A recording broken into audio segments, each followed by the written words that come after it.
சிவா திருச்சிற்றம்பலம். தென்னாடுடைய சிவனை போற்றி அந்நாட்டவர்க்கும் இறைவா போற்றி. நமச்சிவாய வாழ்க, நாதன் தாழ் வாழ்க, இமைப்பொழுதும் என் நெஞ்சில் நீங்காதான் தாழ் வாழ்க. நால்வர் பொற்றால் எம் உயிர்த்துணையே. அடியார் பெருமக்களது திருவடிகளை சிரமேற்கொண்டு வணங்கி, அடியார்க்கு அடியேன் சிவபாலா அருள்மிகு மணிவாசகப் பெருமான் திருவடிகளை போற்றிக் கொண்டு குருவருளும் திருவருளும் முன்னின்று அருள் செய்ய மணிவாசகப் பெருமானுடைய அருள் சரிதத்தை ஏற்கனவே நாம் பாதியை சிந்தித்து விட்டோம். மீதி தொடர்ச்சியையும் சிந்தித்து விடுவோம் என்ற ஒரு ஆசையினால் உங்களோடு இதை பகிர்கிறேன். மணிவாசக பெருமான் திருவடிகள் போற்றி போற்றி. தமது குருநாதனுடைய திருவடிகளுக்கு தம்மை ஆட்கொண்ட கருணையை குறித்து சொல் மாலைகள் பலவும் சூட்டினார் மணிவாசகப் பெருமான். மணிவாசகர் ஞானாசிரியர் திருமுன் வாத ஊரர் பாடிய தோத்திரங்கள் இனிமையோடு கேட்போர் மனத்தையும் உருக்கும் அருள் விளக்கத்தோடு இருந்த காரணத்தால் ஞானாசிரியர் வாத ஊரரை நோக்கி, உனக்கு மணிவாசகன் என்ற பெயர் தந்தோம் என்று கூறி அவருக்கு அப்பெயரை தீட்சா நாமமாக சூட்டினார் சிவபெருமான். அன்று முதல் வாத ஊரர் என்ற திருப்பெயருடன் மாணிக்க வாசகர் என்ற பெயரும் அவருக்கு வழங்குவதாயிற்று. திருப்பெரும் துறை திருப்பணி. மாணிக்கவாசகர் குருநாதரை வணங்கி, என்னை ஆட்கொண்ட போதே என் உயிரும் உடைமையும் தங்களுக்கு உமக்கே உரியவையாயின. ஆதலால் அடியேன் கொண்டு வந்த பொருட்கள் அனைத்தையும் ஏற்றுக்கொண்டு அருளல் வேண்டும் சுவாமி என்று குறையிறந்தார். குருநாதரும் அப்பொருளை கொண்டு சிவப்பணி செய்க என்று ஆணையிட்டார். அந்த கட்டளையின்படியே மாணிக்க வாசகர் அந்த பொருட்களை கொண்டு திருப்பெருந்துறையில் மிக சிறந்த கோயிலை கட்டினார். திருவிழாக்கள் செய்தார். திருமடங்கள், திருநந்தவனங்கள் முதலியவை அமைத்தார். அடியார்களுக்கு மகேஸ்வர பூஜை நிகழ்த்தினார். இவ்வாறு அரசன் குதிரை வாங்குவதற்கு தம்மிடம் அளித்த பொருட்கள் அனைத்தையும் சிவப்பணிக்கே செலவிட்டார் மணிவாசக பெருமான். நாட்கள் பல சென்றன.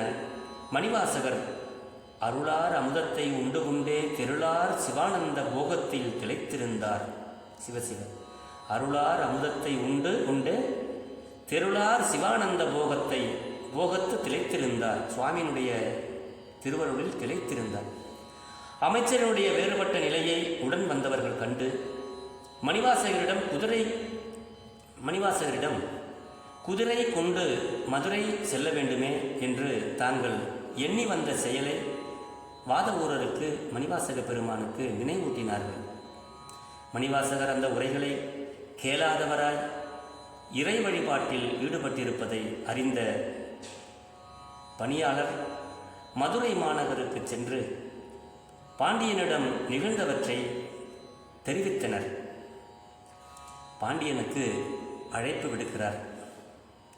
இந்த செய்தியை அறிந்த பாண்டியன் சினந்து திருமுகம் ஒன்று எழுதி அதனை வாத ஊரிடம் சேர்ப்பித்து அவரை அழைத்து வருக என ஆணையிட்டான் மன்னன். சிலரை ஏவினான்.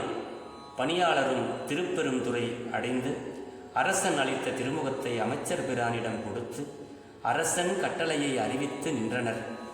அதனை கேட்ட வாத ஊரர் தாம் குருநாதரிடம் சென்று நிகழ்ந்ததை விண்ணப்பித்து நின்றார்.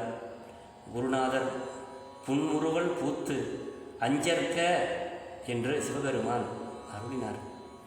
ஆவணி மூலத்தன்று குதிரைகள் வரும் என்று மன்னனிடம் அறிவித்து விலை உயர்ந்த மாணிக்க கல்லையும் கையுறையாக கொடுக்க என கூறி மாணிக்க மணியை அளித்து விடை கொடுத்து அனுப்பினார். வாத ஊரரும் குருநாதரை பிரிய மனமில்லாதவராய் பிரியா விடைபெற்று மதுரைக்கு எழுந்தருளினார். அரசவைக்கு வந்த மணிவாசகர் இறைவன் அருளிய மாணிக்க மணியை மன்னனிடம் கொடுத்து வருகின்ற ஆவணி மூல நாளில் குதிரைகள் மதுரை வந்தடையும் என்று கூறினான். அரசனும் சினம் மாறி மனம் மகிழ்ந்து அமைச்சரை அன்போடு வரவேற்று அங்கிருந்து அவரை மகிழ்வித்தான். மணிவாசகரை மன்னன் ஒருத்தல் ஆவணி மூல நாளை அரிமர்த்தனன் ஆவலோடு எதிர்பார்த்து கொண்டிருந்தான். அதற்கு 2 நாள் முன்னர் அமைச்சரும் சிலர் வாத ஊரரும் சொல்லியன அனைத்தும் பொய்யுரை என தங்களை ஏமாற்ற எண்ணுகின்றார். எடுத்து சென்ற பொருட்கள் அனைத்தையும் திருப்பெருந்துறையில் அரண்பணிக்காக செலவு செய்துவிட்டார். அவர் கூறுவதை நம்ப வேண்டாம் என்று கூறினார். பாண்டியன் ஒற்றர்களை விடுத்து அவர் மூலம் அமைச்சர்கள் கூறியன அனைத்தும் உண்மை என்பதை அறிந்தான் மன்னன். வாதவூரர் செய்கையை எண்ணி சினந்து தண்டநாயகர் சிலரை அழைத்து வாதவூரர் பால் சென்று குதிரை வாங்க கொண்டு போன பொருட்களை அனைத்தையும் வற்புறுத்தி திரும்பி பெற்றுக்கொண்டு வருமாறு கட்டளையிட்டான் மன்னன். அச்சேனை தலைவன் வாதவூரரிடம் சென்று மன்னன் கட்டளையை எடுத்து கூறி அவரை துன்புறுத்த தலைப்பட்டனர். கொடும் சிறையில் இட்டனர். சுடும் வெயிலில் நிறுத்தி கடுமையாக வருத்தினர் வாதவூரரை. வாதவூரர் இறைவனை தியானித்து, ஐயனே, ஆவணி மூலத்தன்று குதிரை கொண்டு வருவதாய் கூறிய உன் உரை பொய்யாகுமோ? உன் அடித்தொண்டன் இவ்வாறு துன்புறுவது தகுதியோ என கைவிடில் எனக்கு யார் துணை? அடியான் ஒருவன் துன்புறுவது உனக்கு குறையல்லவோ என்றெல்லாம் சிவபெருமானிடம் இறைவனிடம் முறையிட்டு வருந்தினார் மணிவாசகப் பெருமான். நரிகள் பரிகளாயின.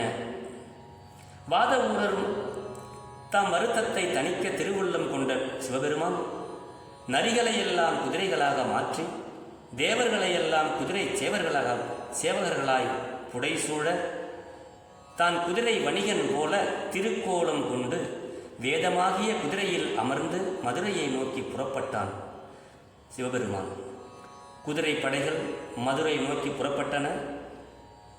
குதிரை படைகள் மதுரை நோக்கி வருவதை ஒற்றர்கள் மூலம் மன்னன் அறிந்தான். அவன் மனம் மகிழ்ந்து திருவாதவூரரை தவறாக தண்டித்து விட்டோமோ என்று வருந்தி அவரை விடுவித்தான். அரசவையில் அவரை அன்போடு வரவேற்று முகமன் கூறி அங்கு இருத்தினான் பாண்டிய மன்னன். பாண்டியனுடைய பரிசு கடல் அலை போல் வந்த படைகளின் விரைந்த நடையால் எழுந்த புழுதி படலம் வானை மறைத்தது. குதிரை கூட்டம் மதுரை நகரை அடைந்தது. வணிக தலைவனாக வந்த சிவபிரான் பாண்டியன் முன்னிலையில் குதிரைகள் அனைத்தையும் கொண்டு வந்து நிறுத்தினான். குதிரைகள் பல வகை நடைகளில் நடத்தி காட்டியும் ஆடல்கள் புரியச் செய்தும் பாண்டியனை மகிழ்வுறுத்தினான். பெருமகிழ்ச்சி அடைந்த பாண்டியன் குதிரை தலைவனுக்கு ஒரு பட்ட அடையை பரிசாக கொடுத்தான். குதிரை தலைவனாக வந்த பெருமான் அந்த பரிசை புன்னகையோடு தன்னுடைய செண்டினால் வாங்கினான். செண்டென்றால் கையில் வைத்திருக்கின்ற அந்த குதிரைகளை ஓட்டுகின்ற ஒரு கோல் மாதிரி இருக்கும். தான் அளித்த பரிசை மரியாதை குறைவாக குதிரை தலைவன் பெறுவதை கண்ட மன்னன் வெகுண்டான். அருகிலிருந்த வாதவூரர் செண்டினால் பரிசு பெறுவது அவர்கள் நாட்டு வழக்கு என்று கூறி மன்னன் சினத்தை மாற்றினார். பின்னர் குதிரை இக்கணம் அறிந்த புலவர்கள் குதிரைகளையெல்லாம் இவைகள் நல்ல நிறமும் நடையும் நல்ல சுழிகளும் பெற்றுள்ளன என்று பாராட்டினார்கள். அரசனும் தான் அளித்த பொருளை விட பல மடங்கு அதிகமாக குதிரைகளை பெற்றதாக மகிழ்ந்தான். அவைகளை பந்தியிலே சேர்க்குமாறு பணிவித்தான். வணிகர்கள் தலைவன் குதிரைகளையெல்லாம் கயிறு மாறி கொடுக்கும்படி தன்னுடன் வந்தவர்களிடம் கூறி அரசனிடம் விடைபெற்று சென்றான். பரிகள் எல்லாம் நரிகளாயின. இந்த அன்று இரவு நடுநிசியில் குதிரைகள் எல்லாம் நரிகளாக மாறின. பந்தியில் இருந்த பழைய குதிரைகளையும் கொன்று தின்று ஊர் மக்கள் அஞ்சும்படி மூளை முடுக்குகளில் எல்லாம் ஓடி மறைந்தன. காலையில் குதிரை சேவகர்கள் உள்ளம் பதறி உடல் நடுங்கி அரசனிடம் வந்து முறையிட்டனர். இந்த செய்தியை கேட்ட மன்னன் சினம் பொங்கி அமைச்சர்களை அழைத்து திருவாதவூரர் செய்த வஞ்சனையை கூறி படைத்தலைவர்களை அழைத்து வாதவூரரை சுடு வெயிலில் நிறுத்தி தண்டனை அளித்து அவரிடத்தில் கொடுத்த பொருளையெல்லாம் திரும்ப பெற்றுக்கொண்டு வருமாறு உத்தரவிட்டான். படை வீரர்கள் இவரை அழைத்து கொண்டு சுடுவெயிலில் நிறுத்தி தலையிலே கல்லேற்றி ஒற்றர்கள் வாதவூரர் இறைவன் திருவருளை நினைந்து எனக்கு இத்தகைய துன்பங்கள் வருதல் முறையாகுமோ என்று கூறி வருந்தி நின்றார் மாணிக்கவாசக பெருமான். சிவசிவ திருச்சிற்றம்பலம். அடுத்த தொகுப்பில் இதை நாம் சிந்திப்போம். சிவா திருச்சிற்றம்பலம்.